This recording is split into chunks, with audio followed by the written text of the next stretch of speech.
নমস্কাৰ বন্ধু বান্ধৱীসকল, স্বাগতম জনাইছোঁ সকলোকে। আৰু অসম পুলিচৰ যিটো ৰিজাল্ট হয়, ৰিজাল্টৰ লিংকটো ইতিমধ্যে মুকলি কৰি দিছে।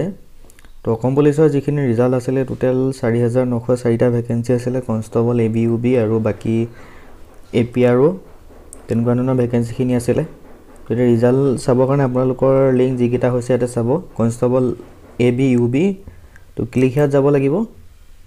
তো ক্লিক হিয়াৰত গ'লে আপোনালোকে ইয়াতে দেখা পাব result will be available from 12 March 11টা বজাত, অৰ্থাৎ ৰাতিপুৱা 11টা বজাতে আপোনালোকৰ দিব 11 AM। কিছু সময় পিছতে আপোনালোকে ৰিজাল্টখিনি পাব। লিংকটো মুকলি কৰি দিছে, এইটোৱে হৈছে লিংকটো। SLPBৰ অফিচিয়েল ৱেবছাইটত আহিলেও দেখা পাব আপোনালোকে, যিটো প্ৰথম আছে তাতে নটিচটো আছে আৰু ছাইডত PET ৰিজাল্ট বুলি আছে। তো তাতে ক্লিক কৰি পিনি এই লিংকটো আপোনালোকে ছেভ কৰি ৰাখিব। এই লিংকটোতে আপোনালোকে ৰিজাল্টখিনি চাব পাৰিব। লিংকটো ইতিমধ্যে মুকলি কৰিছে, কিন্তু ৰিজাল্ট যিটো হয়, ৰিজাল্টটো যিহেতু আপোনালোকে লগইন কৰিব লাগিব, লগইন কৰাৰ অপশ্যনটো আপোনালোকৰ ৰাতিপুৱা 11টা বজাতে এইটো লিংকতে মুকলি কৰি দিব। গতিকে আপোনালোকে কিছু সময় পিছতে ৰিজাল্টটো চাব পাৰিব। তো এইখিনি আছিলে ইনফৰমেশ্যনখিনি।